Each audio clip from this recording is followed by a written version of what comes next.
I'm David G. Sheshnag.com, Sheshnag Sanskrit School. What on earth is Kundalini? I'll tell you a story. It's weird, but it's still a story, and it's my truth. I volunteered at the Byron Spirit Festival 2016. I was the assistant for the office girls. The morning I woke up, didn't have much to do, so I went to a power yoga workshop. I'm not into the power yoga myself, but I sat there and tried to do the class. Only lasted about maybe 20 minutes of an hour and a half class. Then I went and sat outside the office, waited for the next instructions off the girls. There were no instructions. Spontaneously I stood up and walked down this hallway that I'd only walked down maybe 3 or 4 times in the whole 3-day period prior to this experience. I walk down the hallway and I stop at the end, and one door goes out to the exit, one goes to the toilet, one goes back to the hall, and there's another hall here, and I look in there. It's got Bruce Lipton on the screen. If anyone doesn't know Bruce Lipton, he's the guy who wrote this book, The Biology of Belief. I'm totally intrigued with this concept. Wrote a book in 1999 titled Your Thoughts Create Your Reality. I wanted to get in before anyone else and trademark the title because I knew it was significant. Book 2 of the What on Earth is Kundalini series. Anyway, I'm at this doorway and I'm watching Bruce Lipton. I'm thinking this group's watching this podcast of this guru that talks about this biology of belief. Next thing he mentions the Byron Spirit Festival. I think, oh fuck, he's live.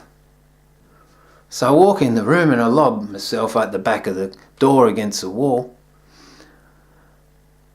And within about 3 minutes,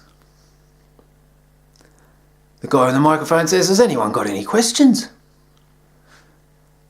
I know that that's my cue because I don't even believe in coincidence. Why the fuck did I get up and walk along this hallway spontaneously? It wasn't the shrooms, mate. It was just God in action. I walk along there, walk in this room. Within a minute or 2, maybe 3, any questions? I go, yeah, that's my cue. Boom, here's my question. Hey, Bruce. What's going on in life in regards to manifestation of your thoughts? There are people out there that are like totally aware that they're a part of this game, and they know that everyone is a part of them, so they consciously function in that understanding and consciously participate in this play where they make their choices and they manifest real life experiences through their thoughts. And then there's the other people that are actually unconscious of the play, because it's a big play, man. It's a big web of energy that we're sitting in that's totally encapsulating and coordinating all of everyone's behaviours relative to some divine coordination. I said, do those unconscious people just go around talking unconsciously and hopefully eventually stumble over an experience that gives them a insight into their true nature? What is it? Do they actually manifest their thoughts as well? He said, that's a very good question. It's hard for me to find validation, so I was lucky that life coordinated me to be in the presence of this Bruce Lipton.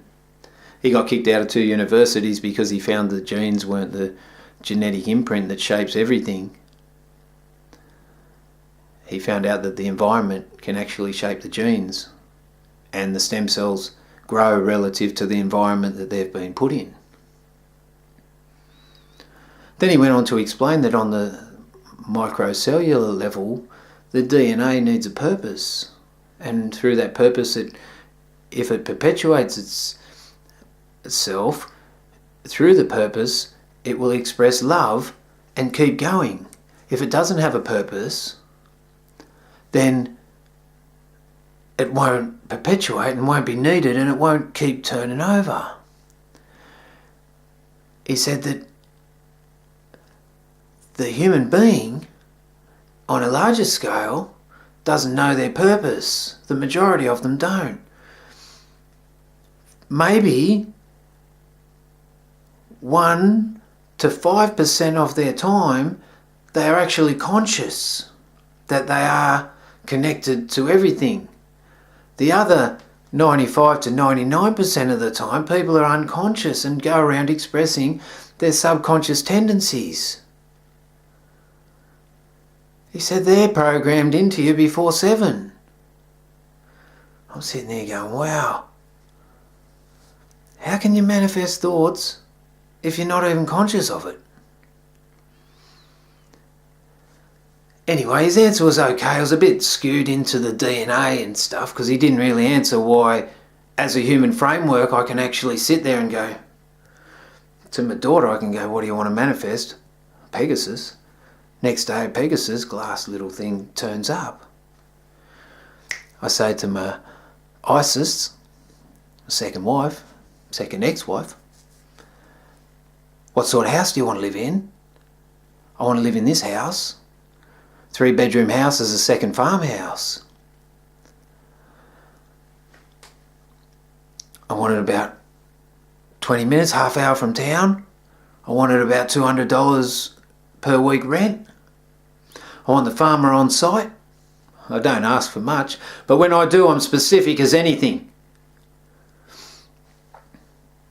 I advertise over a 3-day period, Easter, 1 year. In the newspaper, the local newspaper. It covers a big area. I only get 1 call. 1 call. 3 days. 1 call. What is it? It's a fucking farmer. He's got a second farmhouse. It's got 3 bedrooms. He wants $185 a week rent for it.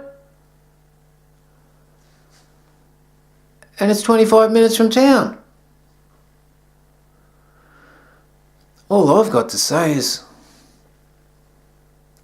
I believe that I maybe change that 1 to 5% of conscious awareness into a little bit extra so I can consciously participate in life. I've expressed a whole lot of the unconscious stuff, don't worry, and the subconscious tendencies, and I'll try to understand where they come from. But the biology of belief in a framework that knows it, it's a bit of a challenge to work out how I'm born in the image of the Creator, or how I am some sort of genie that has thoughts that manifest. All I know is that that sort of experience happens. The more conscious you become, the more you can create.